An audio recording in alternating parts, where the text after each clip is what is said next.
Hi, I'm Tiffany Patlin, host of the Tiffany Talks Health and Wellness podcast, where I discuss tools, tips, and techniques to heal your mind, body, and soul. I am on a godly mission to heal the world.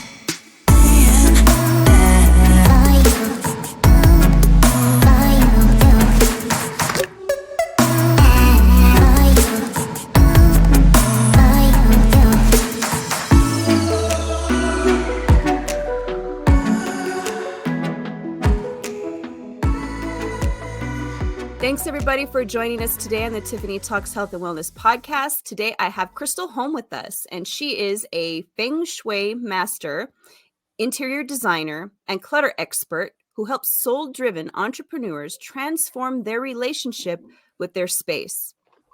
Using her proprietary framework, the Designed Life Method, mind, body, soul, and home, she helps her clients use their space as a source of power to help them achieve their personal and professional goals faster. Krystal shows women how to use their workspace as a 3D vision board to design who they are becoming and the life they want with it, right into their space. Thank you so much for joining us today, Krystal. You're welcome. I am ready and so happy to be here. Yes, me too. I'm happy you're here because I want to see what it is that I can learn from you. You know, there's always something new to learn. So if you would just share with us how it is that you got started on this journey of yours. Oh, goodness. I sort of feel like it was destiny. You ever feel like that, where it's just like everything in your life led you here? Yes.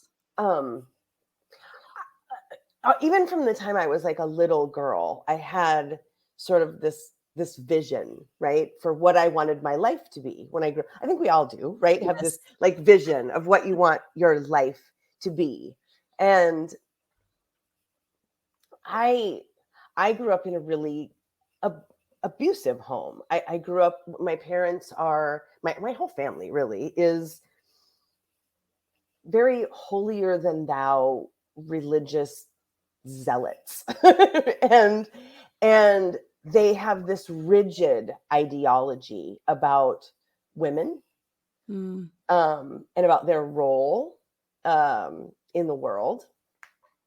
And so they had this completely different vision for me and who I would become, you know, as an adult, that I would be. And their vision was really only a wife and a mother. That was it. Like that was the only thing as a woman that was like my destiny. Anything else beyond that was meticulously stripped away from me. Like every dream, it didn't seem to matter what it was really. You know, I had because I always wanted to own my own business. From the time I was very little, my grandparents owned their own business. My mother worked for them. So I would go there like after school, and that was my daycare, was running around my grandparents' shop. And so even from a very young age, I understood the freedom that would come from owning my own business, the freedom of being able to, you know, run my own life and be in charge for real, not like the fake in charge that my parents would always put me, like in charge of my siblings, but for real in charge of my life. But it was still a very ethereal thing, right? You know, like I want a business. What kind of business? Like, what do you do in your business? You know, like that part, I had no idea. And that was the part that they would just strip away. Like I had this, I want to be a singer. And they laughed at me and made fun of how I sing. Or, you know, I wanted to be a race car driver. And well, girls don't do that. Like literally their only vision was be a mom, be a wife, and you're too stupid for anything else. And it was brutal, right? Anytime I tried to step outside of that that vision, right, I was brutally beat back into my place. Physically, mentally, emotionally, sexually, religiously, you name it. I was brutally forced back into this mold. And I rebelled ridiculously. That was now, I sort of should mention, my parents were divorced. My mother and my stepfather and her family are sort of the religious nut jobs. And my Gotcha. father, on the other hand, is an atheist, Oh, complete atheist. wow. So you Yeah. had night and day. And yes, and in fact, he remarried also, and the woman that he remarried was incredibly independent. She He was her fifth husband. Like, she had her own home, she had her own autonomy, like she had that power. She had dreams, she fulfilled them all. Like, she would talk to me about her life and all of the things that she had experienced, and how just she would walk into whatever, like, I want to go do this, and she would just go do it. And I had this role model of like one empowered woman that, sure, she was a wife and a mother, but she was so many other things too, for me to look up to and want to emulate, right? Want to be like her. I wanted that for myself. I had that sort of a vision. And unfortunately, she passed away when I was 16, and Oh, I'm sorry. it hit hard. Um, I it knocked me off my game, really. And in that fall, I guess, in that time period, I got so lost in what I wanted, that I did wind up just married and pregnant within a couple of years of that, and still no like career option. I graduated high school, like that became my only escape from, getting away from this rigid oppression of my parents. This, you will be what we say, this good girl, good Christian, conservative version of what we see for you, and nothing more than that. But unfortunately, because of all of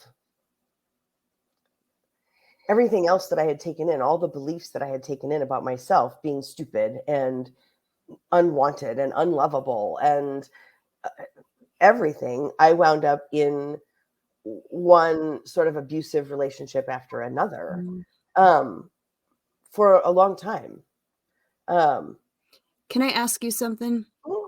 Did you ever feel at some point when you were in those abusive relationships in one way or another that that's what you were meant, like, because of what you experienced as a child? No. In fact, it was intolerable to me, which is why I would walk away all the time. I was the throwaway kid, right? Before, when my parents first got divorced, and my mother started dating, because that's who I lived with, she was dating several men. And I think trying to just find the next husband, because that's all she Mm, knew too, right? right. Was just, you got to get married, you got to find a guy. And so she was dating three people. One was a drug addict, one was a habitual gambler, and one was a devout Christian pedophile. Oh, Guess which one she man. chose? Oh, man. He was an alcoholic, and violently abusive. Um, I think out of the six of us children, I know at least half of us were stabbed by him. Like, I'm talking brutally violent. I was thrown down the stairs when I was pregnant with my child, 18 Oh, stairs. my gosh.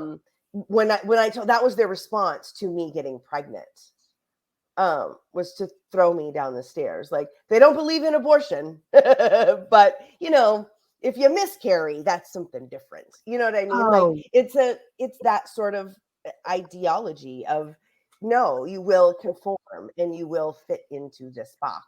And we Control. force you. Yes, control, absolute control. It was like a combination dictatorship, slave plantation. Like from the time, and when she was dating him, I told her ahead of time, like, I don't like him. I like this guy and I like that guy and they're okay, but this one, I don't like him. And it came down to this ultimatum of like, it's him or me. Like, you got to choose, lady. And it came down, and I was 9. Wow, Actually, that's so I was 8 when they got divorced. I was somewhere between 8 and 9 years old when this whole situation happened, because they were married by the time I was 9. So it came down to this, like literally at 8 years old, it came down to this battle between me and my mother of, it's him or me. And I'm not tolerating this shit, not from you and not from him. And the moment she married him, it became a battleground in my house, as far as I was concerned. And it remained a battleground until I turned 18 and moved out. Actually, I moved out before I turned 18, but every day was a battleground in that house. Every day there was, beatings and battles and one thing after another. From the, I was just a tiny child. So that was, but always I was like, I will not tolerate this. So, and in fact, the only reason I was dating the guy I was dating when I got pregnant is because my parents hated him. Like literally, I took the battle everywhere and they hated him. So I dated him. It's that rebellion, right? There was absolutely that rebellion. But then after I was pregnant, and then they were like, well, now you have to be married, and forced the issue, his parents and mine, like forced me into the mold. And I was like, I don't want to be married. And then we settled into that sort of thing. And it was exactly what I said I never wanted, right? It was a man child that I was required to wait on hand and foot, cook and clean. And, I don't even want to go there. Like, I'm having a moment, right? I'm going on a rant. But he was everything I never wanted in a husband, ever. And we literally talked about divorce on our wedding day. Oh, wow. Right? I was like, when we get divorced, this is what's happening. Like, you forced me into this shotgun wedding, right? Because we have at the time, my daughter, who's the oldest, was 10 months old. And him and his parents, along with mine, sort of forced the whole issue. But we left the wedding in like separate cars. And I was very much of the attitude, like, look, when we get divorced, this is what's happening, because I am not putting up with this crap. And we went through a couple years of, trying to make it work, where I put up with his garbage, before I finally was like, no, I'm done. And then I moved on to the next relationship, and he was better in some ways and much, much worse in other ways. And as soon as I was like, but because of my upbringing, because I believed I deserved more. I just didn't think that I could achieve more at that time. Right. I tried everything I could to support my children. But like when I was in a second relationship, I was more financially dependent on him. So it took me longer to get away. Right. To build up that financial safety net to be able to escape with my children. And I did. I left and I moved across the country with them, because he was just as brutal as, well, I shouldn't say just as brutal as my stepfather, but he was also physically abusive. And I was like, nope, we're not doing this. Not you, not my children. I will stand here between you and my children, and you won't. I'm not doing that. Like, we're not repeating that cycle. More power to you for that. I mean, it takes a lot to do that. So good for you. Thanks. It was not easy, by any stretch of the imagination. But I was like, you're not good enough to be a father to my children. Like, you're just not good enough for them. Like, not sorry. I'm not even going to say sorry, not sorry, because I'm just straight up not sorry. Right. Moved on into another relationship. And this time was more like, I was more on the abusive side of things. Like, I'm intolerant of a lot. He was abusive in his own way, but I was now like this, I will not put up with this sort of behavior. It's And understandable. I was starting to kind of step into my own power in that, but I had no idea how to, Right. because the only example I had ever seen was this oppressive, violent, power over people sort of thing, not power to anything. Like, and I had to find that part.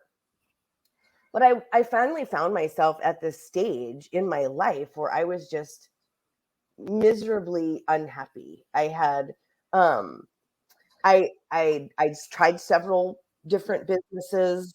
They had failed. I had failed, not that they had failed. I had failed for various reasons. The second one, actually, the company itself failed. It was a network marketing company, and they ended up going out of business. So it wasn't me that failed, but it was the company itself. And I was just sort of at this stage where I'd had a job. I had quit my job because another guy that I knew, a friend that I had met through mutual friends, had offered me this job at the company he worked for. And I'd had the interview, I'd had everything. And I don't think I've ever told anybody this story before. That's funny. He had promised me this job, and it was such a good opportunity for me that I had quit the job that I had, and like showed up at my new job where I was supposed to be, and the guy didn't even work there. What? I know. It was so humiliating, first of all, because I fell for it. Like, we were in a wedding together. He was the best man. I was the maid of honor in this wedding for friends of ours, right? And so I sort of trusted him, obviously more than I should have. But I had talked to him during all the hours of planning this wedding. We had just talked about stuff, and and I had like explained to him how like unhappy I was with. I didn't want to have this job. I wanted to have something else, and I wasn't having the life that I wanted. And so he had offered me this position, and yeah, turns out he was a complete and utter fraud. Everything he had ever said to anybody of all the people that knew him was a lie. He wound up in jail, actually, for fraud and all of this stuff. But I wound up with nothing. I had no job, right? And rent due. And I'm like sitting on and I was depressed because I fell for it. Like, and I was like, maybe I really am as stupid as like my parents always told me I was. Like, I just caved. And I sat on my sofa for about 6 months.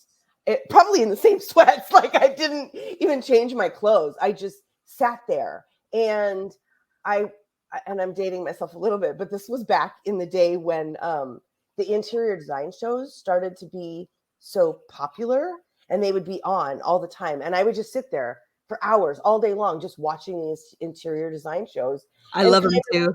And it was soothing to me, because of all the things that my parents and my family kind of tried to force onto me in my childhood, right? You must know how to cook. You must be a good cleaner. You must, be able to perform sexually, but only for your husband, because you got to be a virgin, but you know what I mean? Like the whole Madonna whore thing. You got to be good at it, but no experience necessary sort of thing, but they'd also, decorating is sort of a thing, right? My grandmother decorated her home like meticulously. My mother too. And I think that was more of a facade, right? It has to look like we are good people. That's why I was sort of like, I had a little bit of freedom to like pick my paint color in my room and decorate a little bit. But they were very rigid about the condition of my room, the cleanliness of my room.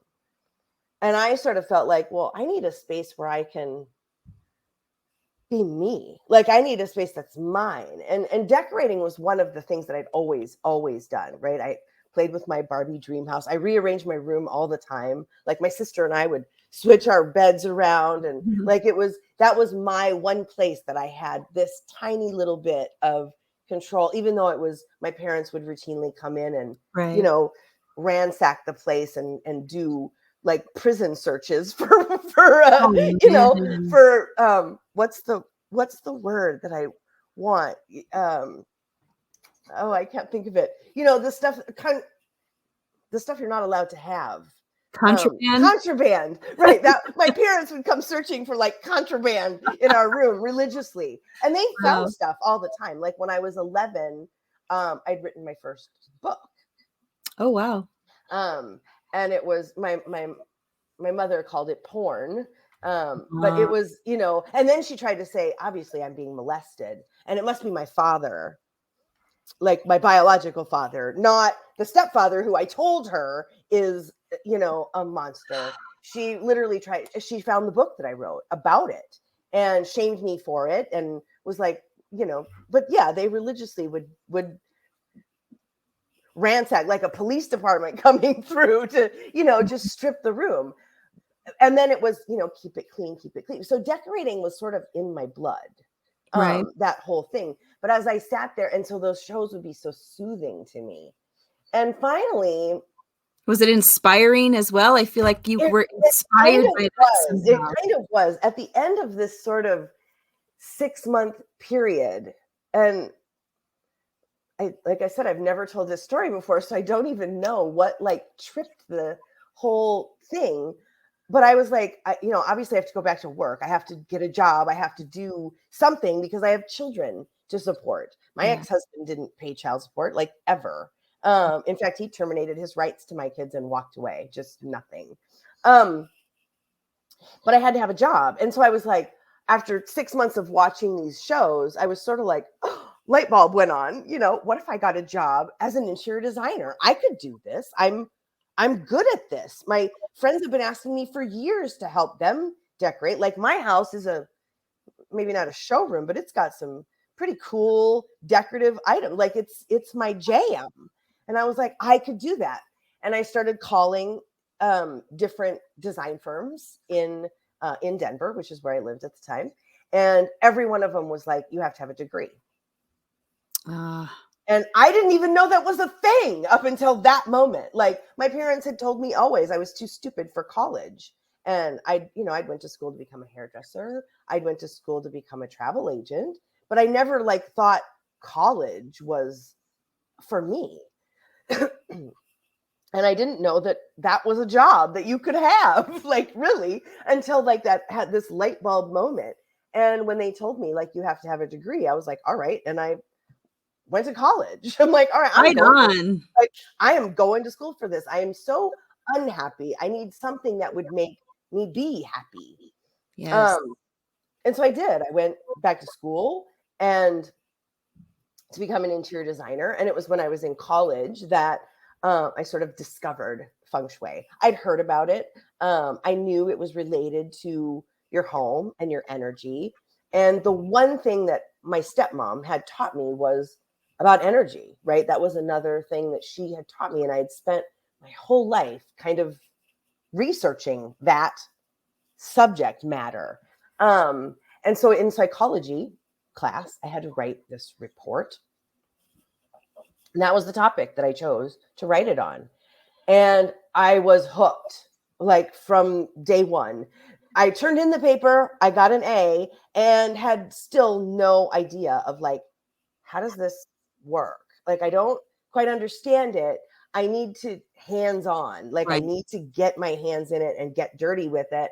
And I need to experiment with it in my space, because this is, at the time I was like, this is the magic pill. Like, I've been studying energy and witchcraft and, all of this history of magic and how the law of attraction works and how for my whole life, because it was interesting to me. And it was the path that I saw as the way out of my abusive childhood, was sort of the magic pill. What's funny is that you can see like how precious your room, that space was to you. And now you have a job helping others with their own sacred space. Mm-hmm. I Mm-hmm. love that. Can you Space has share? always been a huge thing for me, because you're right. That was the only, it's like, go to your room was a relief for me, right? Because line up in the kitchen was terrifying. Like, I knew you were going to break out some sort of instrument, so I Mhm. needed this safe space. And that was sort of what drew me to eventually to where I am now, was your home is supposed to be your sanctuary. I mean, that's an Yeah. expression, right? Your home is your castle. Well, a castle is your safe space from everything out there that might come and try to harm you. It's the safe space for your people to come, right? In True. to protect them from the bordering people that might come and attack. Like, that is the safe zone. And so for me, that was always like a huge, huge part of my work. I fell in love with interior design. I implemented feng shui into my home for years to try to understand it, just reading one book after another after another. And eventually I found myself in like my dream job, working with clients, doing interior design. And I literally, like, almost as soon as I started, it was one of the first projects I was ever handed, was a client that they had already submitted the designs to, and the client lived in China. They were familiar with feng shui, and they had sent the designs back saying the feng shui is wrong and you need to fix it. And so my boss pulled like the whole team together and wanted to know if anybody knew anything. And I was the only one that said, yes, I know Wow. feng shui. I can fix this. And so again, I like put myself forward to, uh, I think this is like my path, right? Let me show what I can do. Let me shine, because I Yes. was the newest hire at the company and sort of the low person on the totem pole, as the expression goes. And I wanted to show my value and my worth. Um, and I took on the project, and I like fell in love even more with the whole process. It gave me, like, it felt complete. There was a wholeness to the design, not just like the physical aesthetics, like marketing, right? It's not just your logo and your physical aesthetics. It's all of it. It's the message behind it. And that's kind of what feng shui felt like to me. It felt like the foundation of the design. And then you sort of design like around that. And I started to be like, okay, this is definitely the journey of how how there is wholeness in space. So how did you get from that job to now working I, for yourself? I was fired. Sometimes things like that happen to push you where you're meant to be. I was fired. Yes, I was fired. And um they actually ended up firing everybody, right? The recession hit, Oh, and everybody, the last one, way back when, because they happen like every, 10, 15 years or whatever. So this was quite a few back. And I got fired, and I was like, okay, I'm going to sort of go out on my own. And I went off, I did some stuff. I started studying feng shui more intensely. I actually found a college to teach it, because that one client, while I fell in love with it and it gave me all this structure, it really brought me face to face with imposter syndrome of, I yeah. don't know for sure what I'm doing, because every book I've read seems to tell me something different. And so I don't know if I'm doing it right or if I'm doing it wrong. And I definitely still was in the throes of perfectionism, Right. right? That you cannot fail, right? You cannot make mistakes, because it is life or death, right? It's the results are brutal if you make a mistake. And so I needed to study it and I needed to understand it. And I went to school and I studied traditional Feng Shui and started learning the difference between real Feng Shui and fake Feng Shui, and where all these things were. And at the same time, I was on this journey to like heal my past. Mm-hmm. The company that I had worked with, the network marketing company that I had worked with, that failed, the owner of that company was really big on personal development as part of his training within that company. So he trained everyone, the whole team. It wasn't like you're just your upline. It was like, you're all my downline. I'm training everyone. And so he religiously did these trainings. And I fell in love with that part. And I was sort of on this journey of healing, not in a traditional sense. My parents had taken me to a therapist when I told people about my abuse and told the therapist I wouldn't stop lying. So of course, every time I told the therapist about being abused, they would gaslight me about lying. And so that was not a safe path Right. for me as an adult. But once I discovered like personal development and all these like experiential retreats and workshops and coaching and mentors and like my stepmom, I had that person who would work with me in a safe place.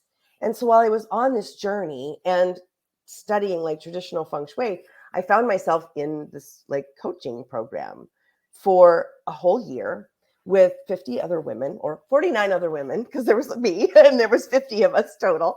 And we were all working on our relationship with men, because as you can imagine, mine was atrocious. I didn't even think of them as real people, to be honest. Like they were just animals, monsters, but not human with human emotions and feelings and you know what I mean? Any of that sort of stuff. So I was really on this journey to heal that relationship because I did. I mean, not that I never wanted to get married. Their version of who I would marry, this man baby that I would have to pamper, and it was not who I wanted. I wanted a partner.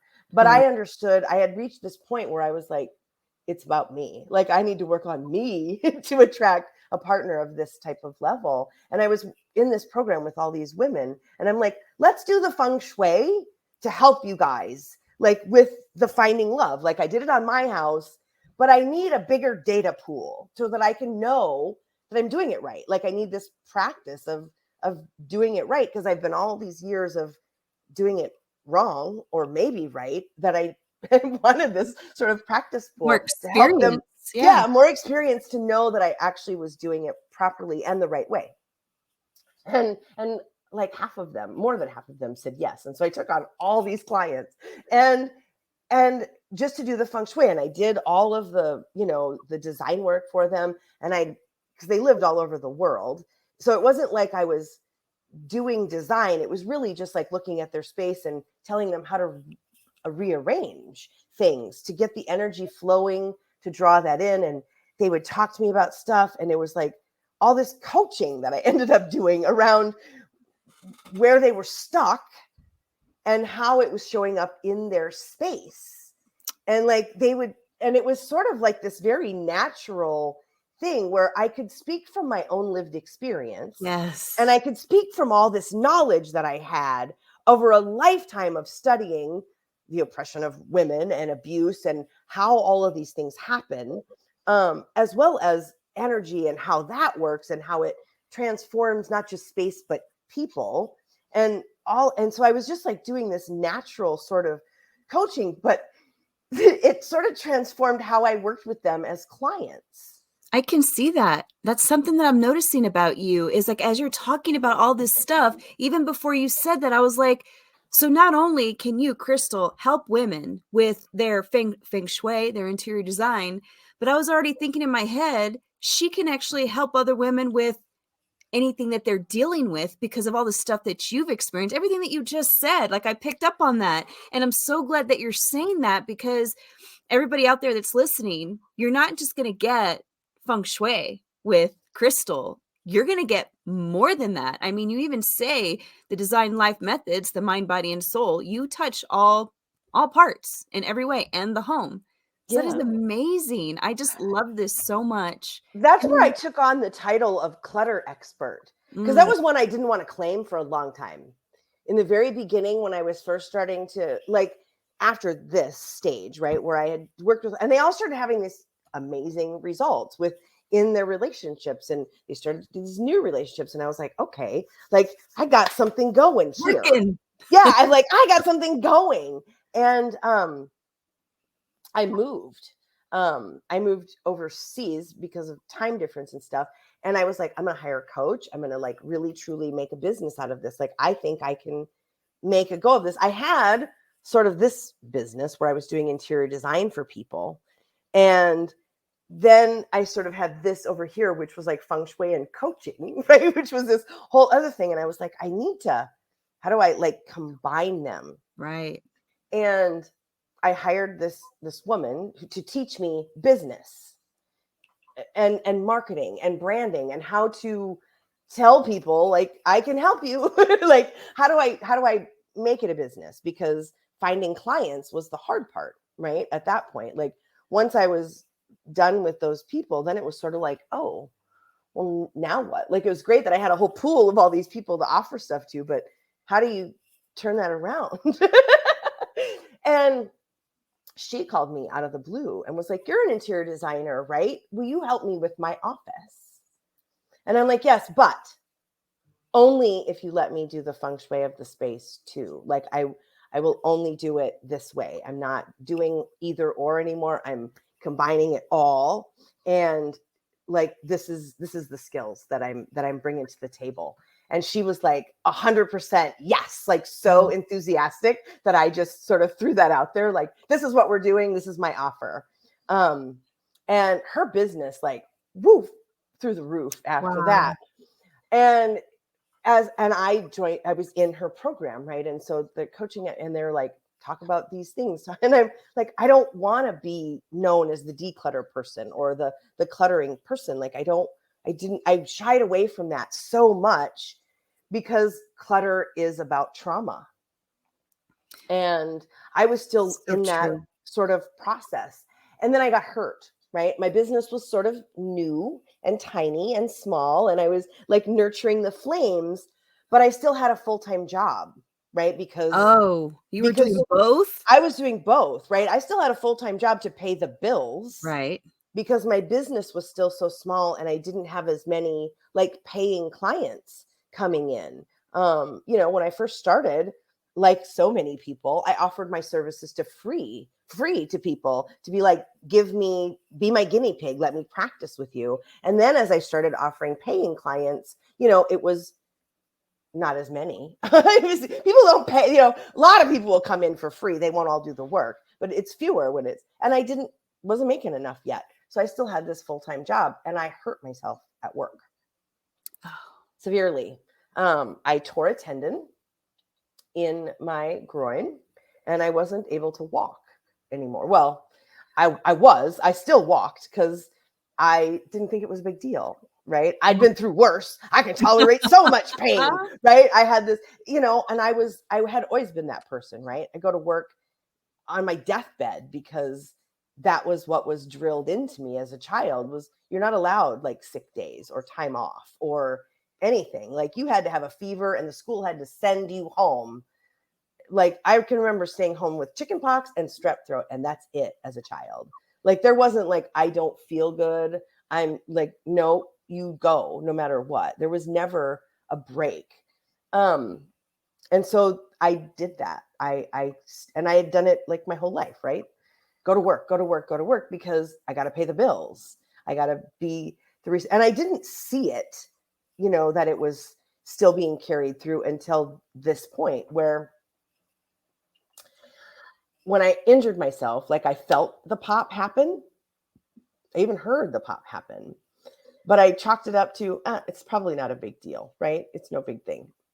And I walked on it for a month before I started going to the doctor. And when I went, they couldn't diagnose what I had done Oh my gosh. because I'd walked on it for a whole month and now they thought it was over here and they thought it was here. So it took them a year and a half to diagnose what I had done. Meanwhile, their insurance people are trying to force me to go to work, and it's not worth it to them to continue to pay my bills, or to pay my paycheck if I'm not going to work. And they did everything in their power to get me to quit or give up, walk away, make me feel worthless and unworthy. They ran off every doctor that tried to help me, and it brought up everything for me, right? All the work that I had done in all of these workshops and all these experiential things to try to heal through this trauma, it finally came up through all of it, full force every day. Like, it was in my face, and it again transformed me into just resorting back to the one thing I know. Like, how can I go through this process? How do I declutter the internal stuff, right? I was all good at decluttering the external physical stuff, but using that as a tool to look inward at why do I have this clutter? Why can't I let it go? Because I understood at that point that it's a trauma response. Yes. And I had talked countless clients through at that point, but I had never come face to face with my own. And that transformed how I even didn't, I shouldn't say it transformed how I coached them, because it wasn't, but it more let me see that I had a formula, like I had a system that I just, Declutter your mindset. right. I just didn't realize it, right? It was sort of like my way of being, but it hadn't yet manifested, right? And as I dove into it and I really worked my own way through my own internal clutter, everything got better, right? My body, first of all, started to heal, right? Because I was on my own with that. I started to get better in my body. I started to get better in my thought process. My relationship changed. I did. I met a man, and we started living together. Like, we've developed, and it's like the relationship I visioned as a child, right? It is a partnership sort of thing. I started having clients and seeing their results, and so in other words, this works, right? My business, my clarity of how do I help people, and it started becoming this whole method of how I work with clients, not just in this vacuum of I can do this and I can do this, and all the pieces, and it became this wholeness of design around not just designing your space now, but designing you for who are we becoming? Who are we designing this space for? Because we're not designing the space for the woman who's sitting here at this table today. We're designing the space for who you're going to be next year. We want to make room for her to blossom in this space, because this is what that space is for. That's what safe space means, to give you everything. And once you get into alignment with that energy, it just flows back into you. And so it was that whole process of me learning how to do but also having it, doing it for myself. And so many people were integral to that. So many clients along the way of seeing their process, but it allowed me to also be able to face my own clutter, like you say, and yeah, it works. It really does. What's really beautiful is that you have your free gift that people can get, which is exactly what you just shared, which is how to declutter your mindset. And I love so much how you marry your love of interior design, feng shui, and all that with decluttering the inside internal trauma, because it is so important. So I just really love that you're sharing that, and that you combined them both, and you have all this knowledge to be able to help people. And I think it's just so beautiful. But before we let you go today, what would you say to that woman that's sitting there that I don't know, maybe she's on the fence. What would you say to her? You deserve that. You are worth letting go of the past. You are worth the future that you envision for yourself. And as much as you deserve it, you are the only one that can do the work for yourself. Like, you're the only one that can say yes to your future. You're the only one that that can step into that. Ugh, I felt that. Boom, mic drop. That was awesome. This was pure gold. Thank you so much, Krystal, for coming on today. Thank you for having me. I love talking about this stuff. Like, Yes. I could go on for hours and hours and hours. Like, I just Yeah, so I encourage you to check out her website as well. All the links will be in the description box. And as always, thank you guys for listening, and we will see you on the next episode. Bye now.